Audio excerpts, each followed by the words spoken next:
So yeah, I have a chance to be in the greenhouse today. Um, would have done a live yesterday, but it was Valentine's Day, which is kind of why I chose this as our like our sponsor plant today. I don't know if you can see it, but see the see the little heart there? This variety is called Amore King of Hearts. See? Hearts in the flowers. All right. So I'm going to just keep going and we're going to let the live chat happen when the live chat happens. I'm going to be doing some work today and I'm going to kind of show you why and how. And we're going to be working under the benches today. So I'm going to try not to like cut myself on the bench stuff I never finished. But yeah, so part of the problem is the top of the greenhouse, all the upper benches have gotten really super crowded. And we got more plant material in today. Well, actually, we got them in on Friday. This is the first day I can work with them. We got more light bio petunias for our light bio petunia series that we're going to be doing. So I've got 24 more plants that I have to find space in my greenhouse. I did. Yeah, let's get under here.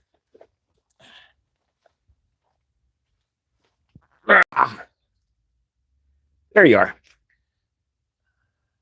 So I did work with a local greenhouse that's going to give me a filming location for the petunias, but they don't want to care for them. So I'm going to actually have to transport them back and forth between the lab and the greenhouse that is allowing me to do my filming there.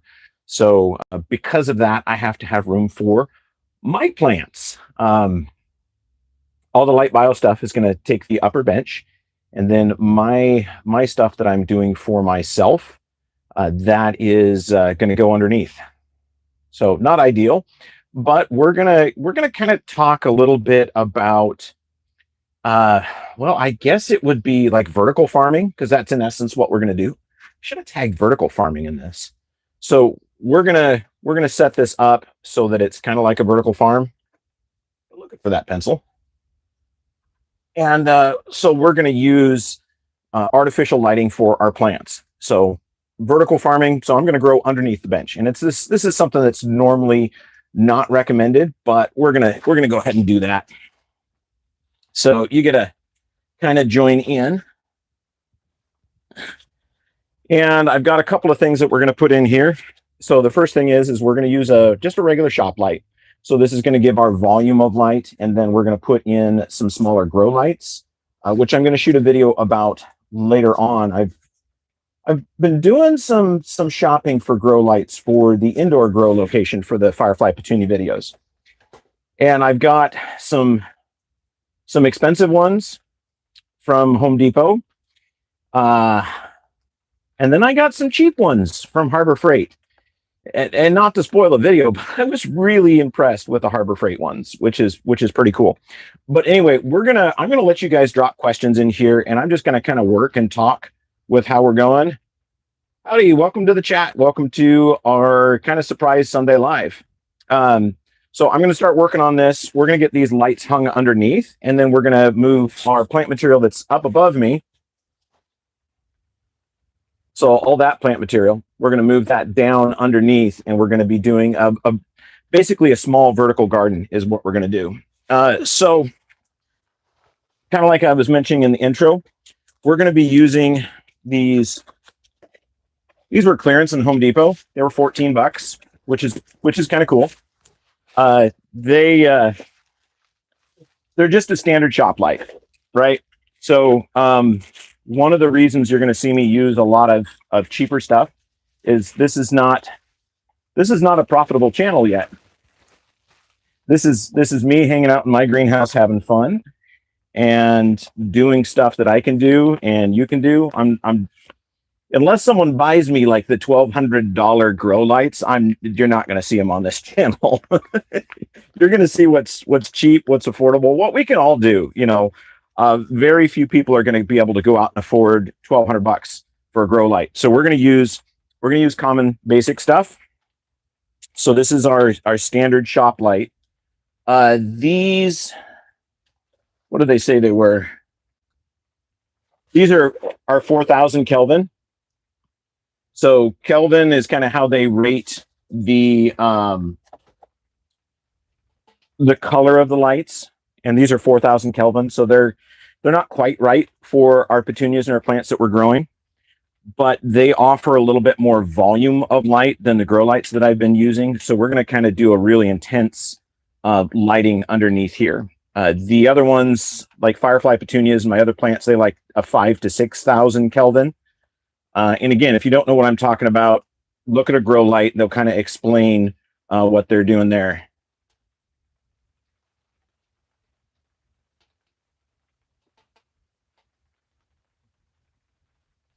Okay, I have no idea what you're asking for that. But anyway, so hello to everybody joining the chat. So we're going to start working with these. We're going to hang these underneath. And then we're going to add some other grow lights to them. So this is going to be the 4,000 Kelvin, and then we're going to add some 5,000 to 6,000 Kelvin grow lights on this too. And hopefully it's going to get enough light for our plants that we're putting in here. Right? So let's get this underneath here, and I'm going to move you so you can kind of see what's going on. There you go.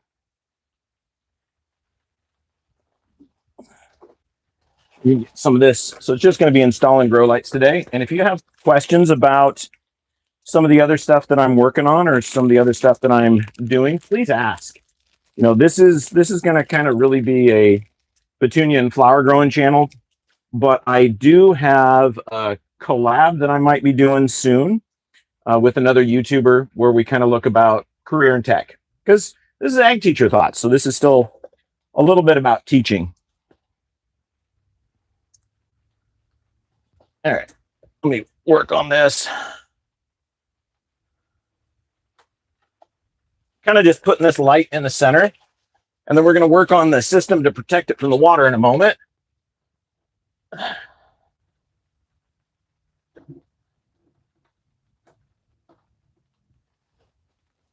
we go. So what I'm installing is these little hangers that they have, and they're going to hold our lights high enough above the plants that we're not burning them, kind of like we were earlier.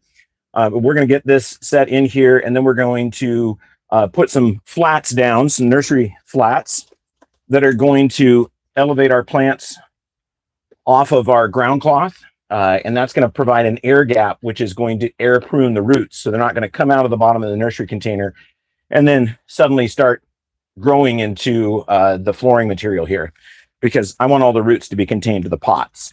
So we're going to do that. Okay, so put this one back in here.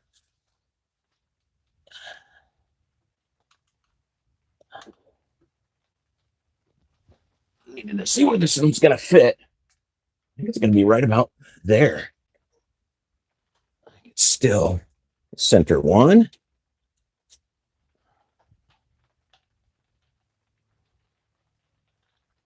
Okay. All right. So there's one grow light. Right. So this is going to be here. For those of you asking questions, please keep them kind of relevant to the channel. So if it's like a bizarre question, not going to answer it. Political question, not going to answer it. This is a plant channel, so ask me plant and plant-related questions or career and tech. So if you have questions about trades, I'm also a trade worker, so I can answer those questions for you. But anyway, there is our grow light installed there, and now we need to put a cover over the top of it, because as you can see, we've got plant material up above, and this plant material is still going to be watered. And we don't want water getting down into our grow lights. I made a mistake once and had a hydroponic system where we had, we had fish in a tank. We were raising catfish for the high school. And then we had a grow area on the other side. And I had grow lights over the top of the fish because I had some other plants in there.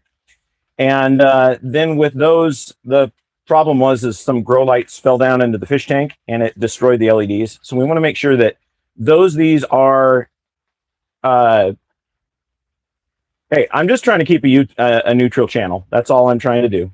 So just like if you were in my classroom at school, unless we're in a civics class, not questions I'm going to answer. But anyway, so we had some LEDs that fell down into our fish tank. Luckily, it didn't electrocute the fish, but it did destroy the grow light. So the idea is to have these protected from moisture. There is a little bit of covering over the top, but we're going to give them a little bit more protection there. So let me go get that.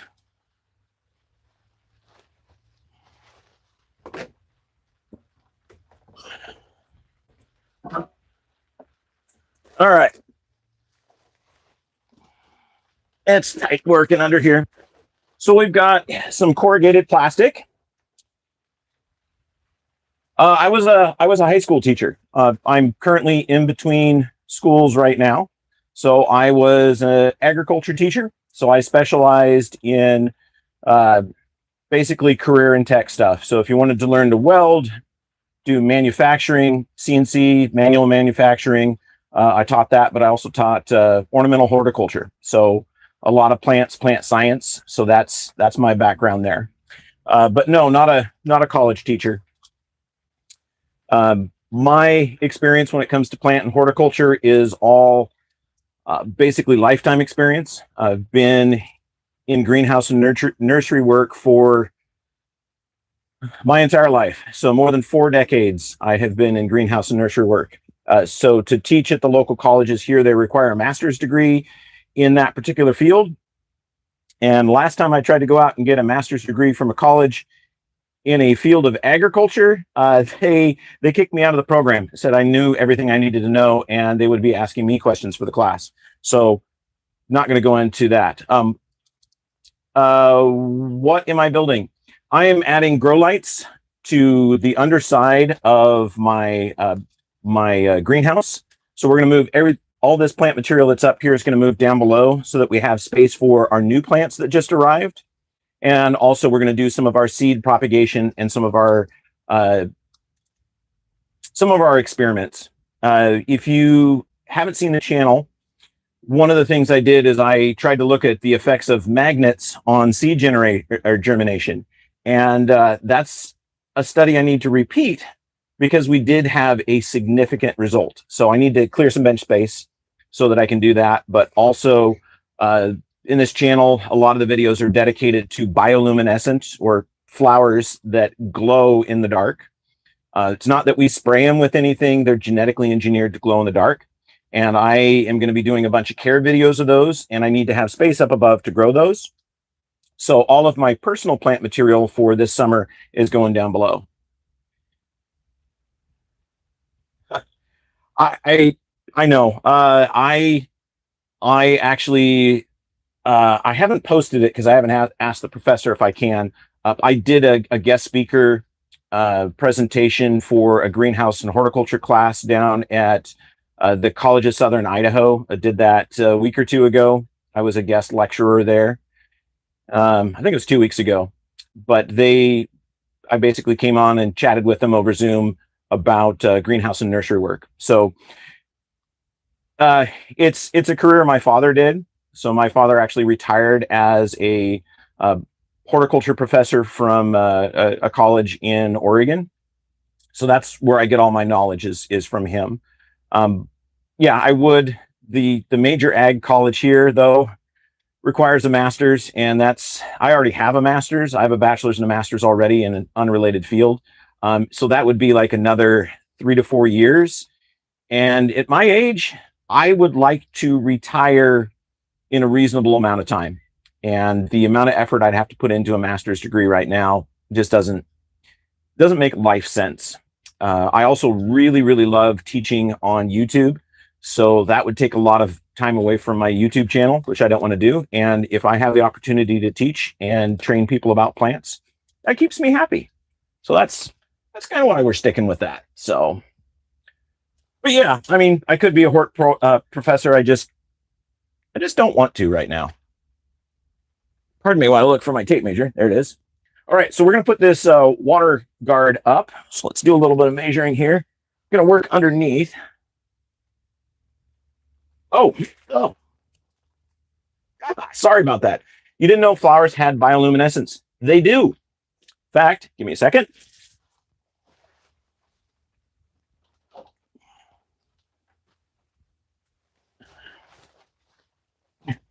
So this is a firefly petunia. So this was created by a company called Light Bio. This is a regular ornamental petunia that they have genetically altered to insert the glow genes of a fungus. So there's a mushroom that glows in the dark. It glows kind of blue. This one with all the chlorophyll, this actually glows green. I've got a whole series of videos on it already in the library, and there's more coming. But this glows in the dark, and you don't like put it under a flashlight and charge it up and then it glows. This will bioluminesce all night long. It's actually bioluminescing right now. It's bright and we can't see it right now. But in the dark, yes, this glows in the dark. They came out, this is year 3, but the original bioluminescent firefly petunia, or rewind. The original bioluminescent plant actually came out in the late 80s, and it was called firefly tobacco. And it was worked on by this same gentleman that made this. We're in the middle of winter right now here in North Idaho. We haven't really had a lot of winter, but I will be doing gardening and vegetable videos this summer. As far as fruit trees, my area used to be known for orchards, but most of the orchards have been taken over by housing, unfortunately, so they're all gone. But I will be doing that. I was also supposed to go prune some fruit trees, which is why this is kind of a surprise Sunday video, because I was supposed to go to a local gentleman's orchard and help him do some pruning, but it's raining right now. The ghost mushroom. I don't remember the specific name of the mushroom that they used, but it does glow in the dark. I don't know if ghost mushroom's the common name. I'd have to go back and look at specifically which one they used, but there is a bioluminescent mushroom that they used. The first one, the firefly tobacco, was actually, they used the chemoluminescence, the bioluminescence of an actual firefly. So it was the first plant animal hybrid, but that was in the late 80s, like 87, 88, 89, somewhere in there. I don't remember offhand, but this is the same group working on that. And the original firefly tobacco only really bioluminesced when it was watered. And it wasn't super bright, and it was really just a lab specimen. But this kind of came about. Well, they were working on it and kind of thinking about it pre Avatar, but after Avatar came out, they're like, yeah, we need to really make a run for it. And the whole bioluminescent kind of purpose was as a gene marker, so we could tell when bioengineering had been done, whether or not the genes had been passed along. So that was the original purpose, and now it's really the first bioengineered. It's the first bioengineered ornamental for your garden that glows in the dark. There's nothing else. I mean, we've got like pink pineapple. I think there's papayas. There's very few plants that are bioengineered that we can actually use or enjoy. And this is the first one that's not done for anything other than just it's cool. But yeah, it glows in the dark. Yeah, I can't post. What benefits can non-fruit or vegetable plants provide other than aesthetic enjoyment? Well, I mean, some of them you can use as managing your landscape. You know, you can put your Firewise landscaping down there, which will manage soil erosion, either wind or rain. You know, my garden, we have a lot of urban deer here, also urban elk and moose. My neighbor just up the hill here, just like 50 yards from me, did have a moose in her front yard 2 years ago during the summer. But yeah, we have moose up here in North Idaho, deer and elk, and they'll come in. And to ward them off, I do plant marigolds. So a lot of French marigolds are in my flower beds. Deer don't really care for them, and I plant all the plants I like in around the marigolds so they don't eat them. I also put a lot of deer resistant landscaping there. A lot of it is well, Firewise is the term you would use it. So it's fire resistant. It's ways for me to have foliage and other things around my house that help keep it cooler. and provide basically mental health care for me, but aren't flammable. You know, probably the major benefit about ornamental plants when it comes to a human being is with our endorphins. I really enjoy gardening. You'll see on my channel, I have a whole video about barefoot gardening. So I garden barefoot here because there are hormones in the soil from the microorganisms that are in there that basically make you feel happy. So dirt will make you feel happy. So that's a part of my self-care. I work in light industry. I do a lot of manufacturing now. It's in between education, so I do manufacturing. And I need time where I'm not under LED or fluorescent lights. I need time outside working with something I enjoy. And right now, something I enjoy is the plants that are over my head. So that keeps me happy. It gives me purpose in life. I don't want to make widgets my entire life. I want to enjoy it. So yeah, I mean, you don't have to eat a plant. It doesn't have to provide some nutrition for you. Aesthetics or nice things are also important. The other thing is with my garden, where I used to live, I did a lot of bulbs. So I did tulips, daffodils, iris, crocus, snowdrops, all of that. And then with those flowers, I raised mason bees. So mason bees are a solitary pollinator. They're very, very good at pollinating a lot of your food crops, especially like fruit trees. 5 mason bees will pollinate an entire apple tree, whereas you would have to have hundreds of honeybees to do the same job. So mason bees are very, very effective pollinators. And I raised them semi-commercially. So at first it was a hobby. And then when I prepared to leave my other home, I was in a different geographic region. And I didn't want to transfer any of those insects to my current location. So I ended up selling them to a mason bee dealer because I couldn't just leave them where they were. They required a little bit of care. I ended up selling about 5,000 mason bee cocoons. If you search mason bee on my channel, you'll see part of my setup. And there's just a few boxes where I was experimenting with a bunch of stuff because I always experiment. And that was, I think it was right around COVID where it was the biggest. I mean, I hate to say it, but where I was all locked down and there wasn't a lot to do. And I used it as educational material for my ag students. But yeah, I raised mason bees, and people would purchase those mason bees from this dealer, and then he would ship them out, 10, 20, 50 mason bees, and then they would put them in their property for pollination. Right? Anybody got another question? I'm going to keep working while you guys are asking questions. We'll get this up here.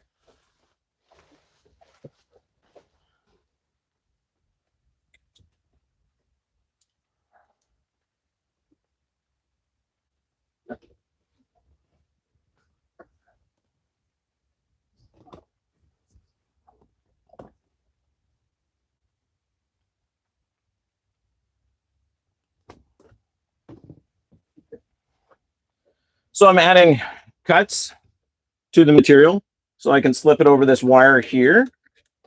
So this one is going there. This is going to be our guard. And I'm not putting it all the way across because I do want to make sure that we do have airflow underneath our benches for the health of our plants that we've got growing.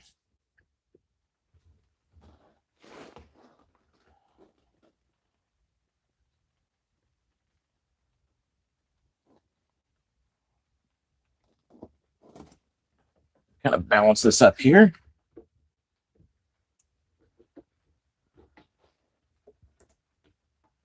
All right.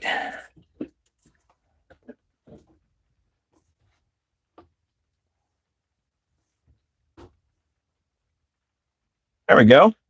That'll allow that water to run off, and it's not going to hurt our light there. Am I vegan?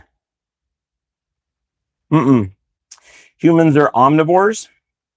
So especially for me, I do have some health concerns where I can't eat as varied of a diet as I would like to, that would be required to be vegetables only. So I do eat protein from other sources. So I was also an ag teacher. So if you look in there on my channel about cheese, I'm a cheesemonger. So a cheesemonger is someone that knows a lot about cheese and really enjoys cheese. So I also do promote animals and animal agriculture because that's a part of basically what keeps us alive. So I am wearing animal products right now, leather shoes. And then some of the other garments I'm wearing also have animal products in them. A lot of times the black that you will see in things that are plastic is made out of what's called carbon black, which is derived by the charred bones of animals that have been processed for food. So animals are a part of agriculture. I was an ag teacher for quite a while. It's really what enabled us as a society to move away from hunter-gatherer lifestyle, where we had to basically live hand to mouth out there, gathering things that we could find. So if you were up in this area long, long ago, you would have eaten some of the wild berries here. So you would have eaten huckleberries. For your starches in the winter, you would have eaten a plant called biscuit root. So the Nez Perce tribe up here were kind of regional traders of the starch known as biscuit root, which is it's in the carrot family, which to find a naturally edible version in the carrot family is kind of rare. But really farming and agriculture, especially animal agriculture, is what allowed us to move forward as a society. And I taught that. That's part of the coursework is basically animal domestication, talking all about that. Domestication is something we've done for thousands of years. So sheep were one of the first domesticated about 5,000 to 6,000 years ago, back in the Middle East. That's where we domesticated sheep, but we domesticated other animals all across the world. Some areas we domesticated alpaca and llamas. If you didn't know it, guinea pigs. There was a society that still exists that actually raised guinea pigs like chickens. So they did provide protein in that manner. And one of the important things is with animal agriculture, they're able to convert things that we cannot into a food source. So I cannot go out and live on grass, but I can consume an animal that can process that grass into something that then my body can digest. But we've physically changed beyond being able to live solely on vegetables alone, basically to our best abilities. And we've kind of tied them into our entire life. But yeah, that's an ag question. I'll answer that one. Yep. All right, let's start working on our next light.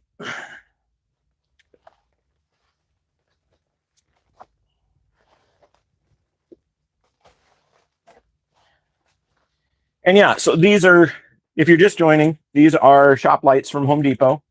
Got them for about 14 bucks. And we're going to add some Harbor Freight grow lights along with them. So it's going to be pretty bright under here. I'll be shooting another video later this evening that I will then process, edit, and it will be ready for viewing early this next week. And I'll be experimenting with a bunch of different grow lights to do indoor growing of basically firefly petunias, but also we're going to start planting our vegetables. Broccoli is going to be the first one. That is basically your cold weather, your early season plant is going to be our broccoli.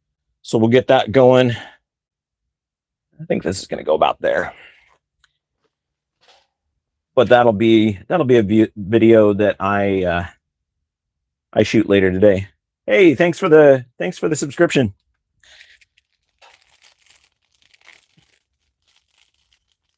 So since you're just subscribed, make sure that you take a chance to.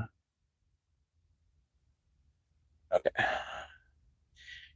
If y'all are putting messages in the chat that would be caught by the filter, I am not going to view them and approve them now. I will do that later. So make sure you keep things appropriate. Chat filter is saying that it's kicking some stuff out. So please be appropriate.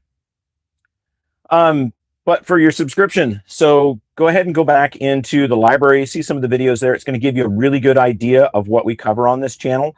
And a lot of it is going to be based on ornamental horticulture. So greenhouse, plant related. There's going to be a lot of that. You're going to see some classroom stuff where I was teaching about basic agricultural practices. We have I used to teach a unit on dairy, and we would do cheese, and we would talk all about cheese and cheese products. Um, if you are an ag student and you want to know about public speaking, I did a lot on public speaking. And then I also did a chicken unit, which was one of my favorite, where we look at chicken products and further processed chicken parts, which means we evaluated things like fried chicken, chicken nuggets, chicken patties. Yeah, I had lessons where my students came and ate chicken nuggets and ate cheese and learned all about it. But yeah. So there is a lot to learn. I think we're going to be about here. I think this one's going to be about here. We're going to put this here temporarily and see if that works for us. Is that going to hang there right? Yep, it is.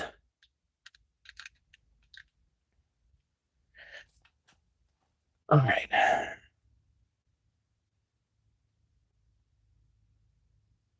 Okay. Yeah, I'm still getting held messages, so please be nice in the chat.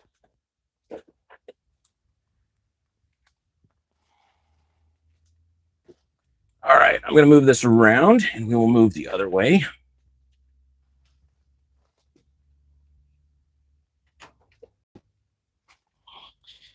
It's alive.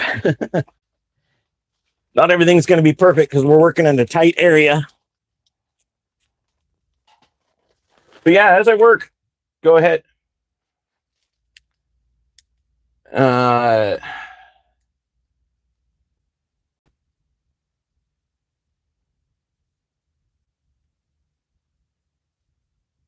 So as I work, go ahead and ask questions.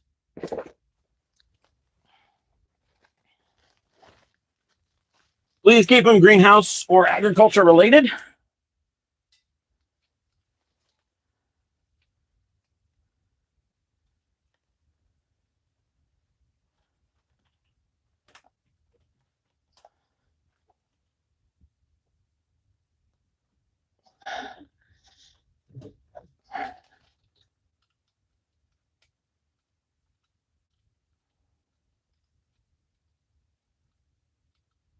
All right.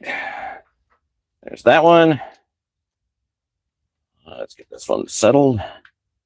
There's that one. All right.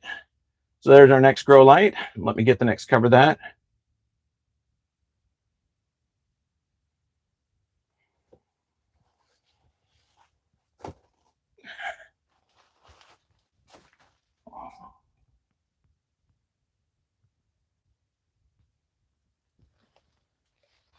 Okay. Put this back here and we'll grab that other guard.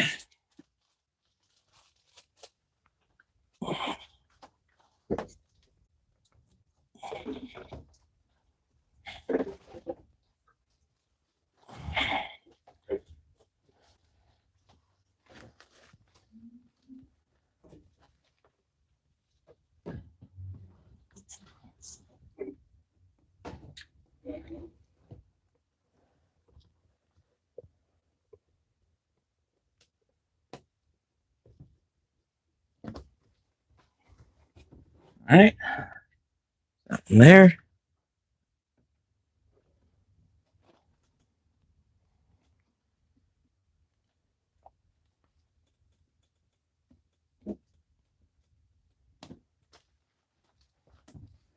All right.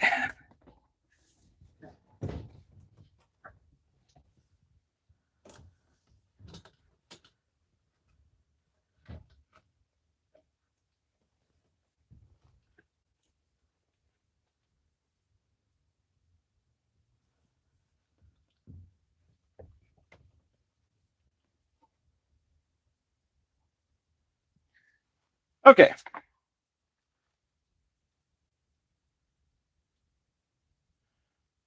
Okay, so the question is, What is the FFA Creed and why do people say that? The FFA Creed was written by E.M. Tiffany, who is a gentleman that was very intertwined with the FFA. And it wasn't initially written as kind of as a contest or like a motto or theme for the FFA. It was just kind of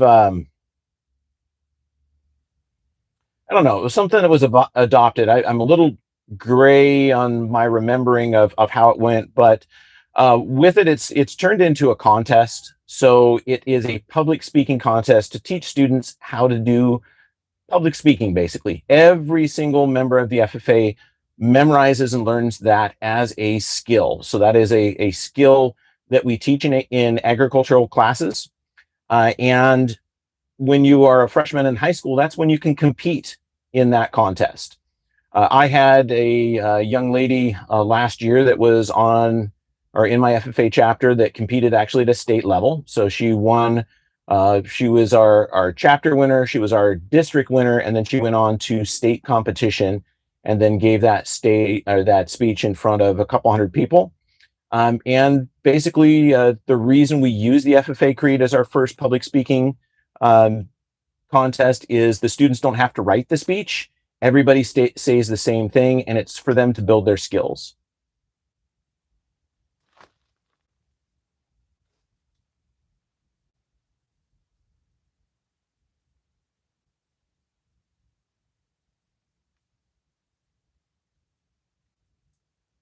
Okay. If y'all are going to be naughty, you're going to be banned. Okay. So this is just like, in essence, you're talking to a high school teacher. If you're going to be naughty, you're going to be banned. Okay. So keep it clean. This is for people to learn. If you want to be silly and stupid, go to another channel, right? Okay. So anyway, the FFA Creed is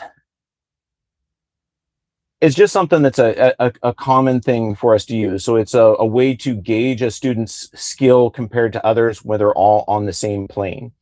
So we don't have to have them come up with something.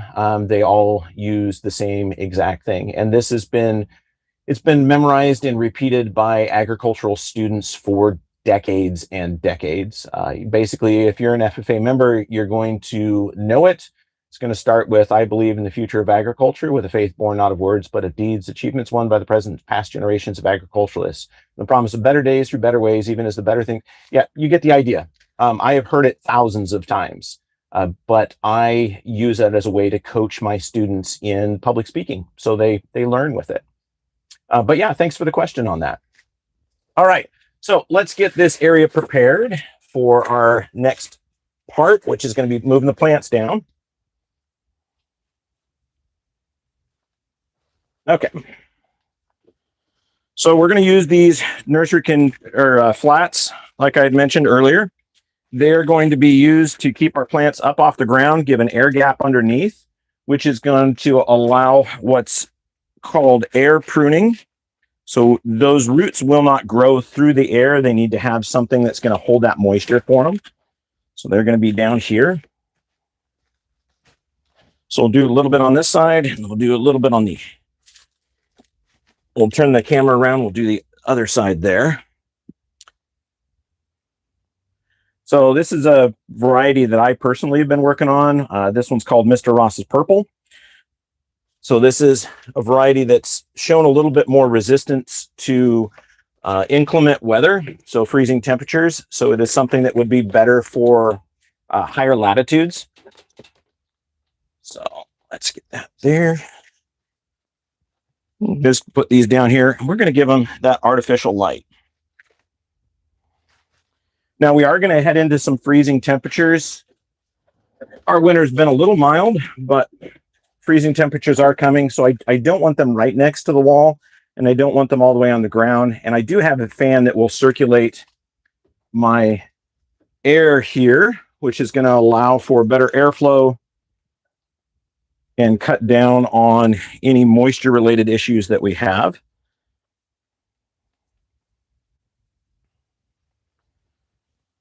So this beautiful plant that we have here is called Patea. It has green around the outside of the blossom and then the pink with dark veins in the center.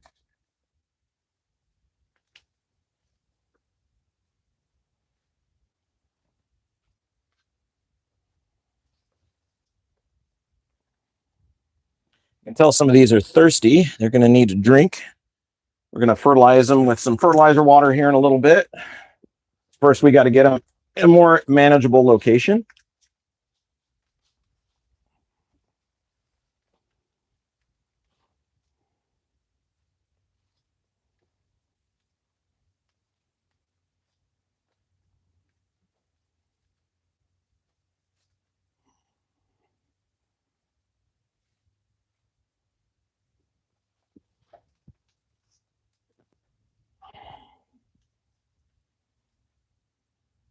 Looks like we can put about 4 plants on each flat down here.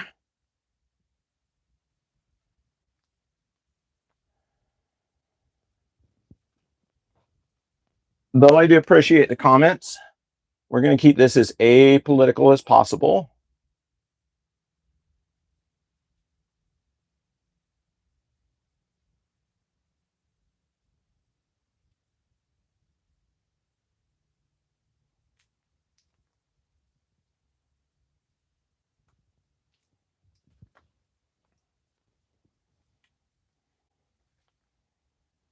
All right. Move some more of our verbena down here. So verbena's in the mint family. We have 2 different colors. We have a red verbena and we have a purple verbena. So this is going to be one of the purples. I know this is just by growth habit. This is one of the reds. It's having a little bit rougher time growing. It's had some disease issues, which we've been working on.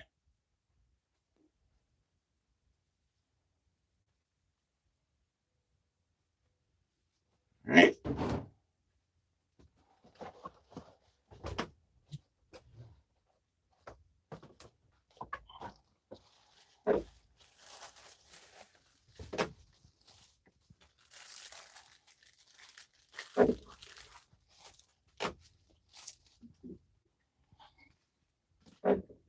Okay.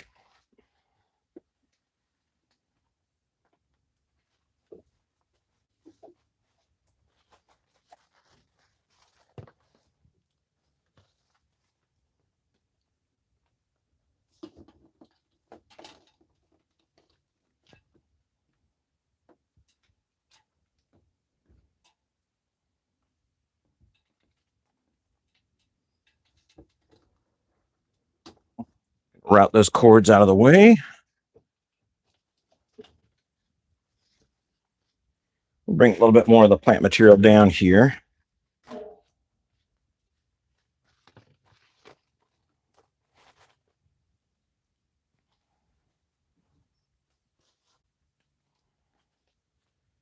Put the fern down here.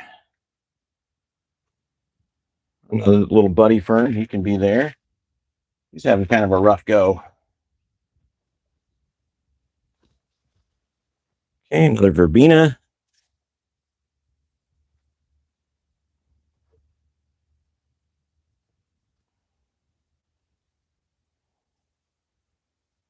Another one.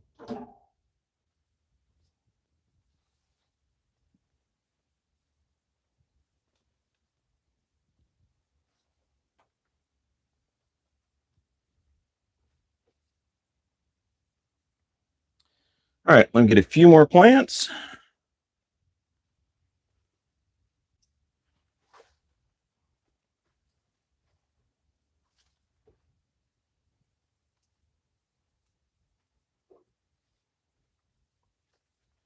Get more petunias down here.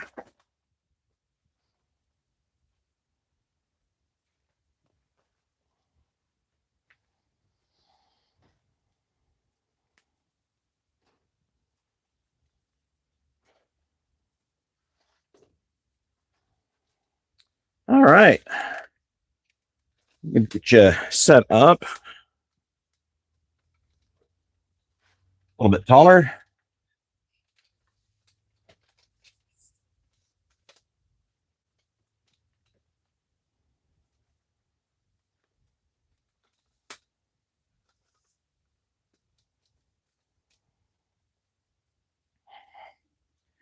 Okay, so we cleared off a decent space on our workbench. So this is where we're going to be using, this space is where we're going to be putting all the rest of our firefly petunias. Those are indoors, basically out of the way right now. They're going to be coming out here shortly, something I'll cover in another video. Got about 2,000 got about 24 firefly petunias that we're going to have out here that are going to be used for experiments and videos coming later on. But really what we're going to do is kind of down below here where we've put in those other lights, we're going to use that as a way to really kind of study what's called vertical farming. So if you've not heard the buzz about vertical farming, that is where people were basically creating farms in the middle of urban areas in skyscrapers. So you'd have a great big building and you'd put in a whole bunch of grow lights, big hydroponic systems, and then they would grow basically vegetables, mainly leaf crops. Sometimes they were doing strawberries, sometimes they were doing like tomatoes, but they would grow them in a structure with no sunlight, using just artificial light.